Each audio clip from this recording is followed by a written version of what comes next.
এরকম ফুপু যেন সব বাসায় থাকে, সবার জীবনে থাকে। তো আজকে একটা কথা বলি যে আমার যেহেতু ভাই নাই, আমি আমার জীবনে কখনোই ফুপু হতে পারবো না বা পারিনি।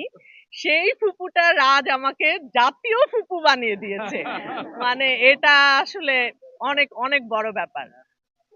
আমার চরিত্রটা নিয়ে প্রথমত আমি বলবো যে প্রতিটি মানুষ আমাকে বলে যে ফুপুরা এরকম হয়, বা হচ্ছে সবার যেন এরকম একটা ফুপু থাকে। এরকম একটা কমেন্ট আমি সবসময় পাই, আমার ফেসবুক ভরে যায় সমস্ত কমেন্টে, এরকম কমেন্ট পাই যে এত বড় আকারে মানুষের হৃদয়ে গিয়ে নাড়া দেবে, সেটা আমরা আসলে বুঝতে পারিনি। আমরা শুরু করেছিলাম মনে করে, আমাদের চেষ্টা ছিল যে আমরা মানুষকে ভালো লাগার জন্য কিছু করব, সেটা যে এত বেশি হয়ে যাবে ভালো লাগাটা, এটা আসলে আমরা আশা করিনি।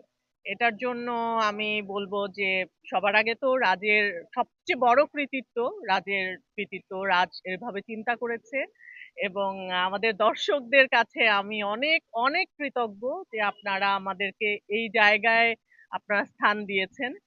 আম, অনেক ভালো লাগাটা আসলে, মানে আমি জানি না আর কখনো এই জায়গায় পৌঁছাতে পারবো কিনা, বা এইরকম ভাবে আপনাদেরকে নাড়া দিতে পারবো কিনা।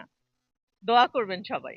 অপেক্ষা করে, এবং একটা সময় দেখা যায় যে আমাদেরকে এত কথা শুনতে হয় যে কেন আসছে না, কেন আসছে না, এবং কেন এত অল্প সময়, ওরা আরো অনেক অনেক বেশি সময় ধরে দেখতে চায়। মানে এটা আসলে ভালো লাগার প্রতিফলন মানুষের ভেতরের, যে তারা এত অল্পতে তাদের মন ভরছে না, তারা মনে করছে যে এভরিডে দেখতে পারলে তাদের ভালো লাগবে। এটা যে এত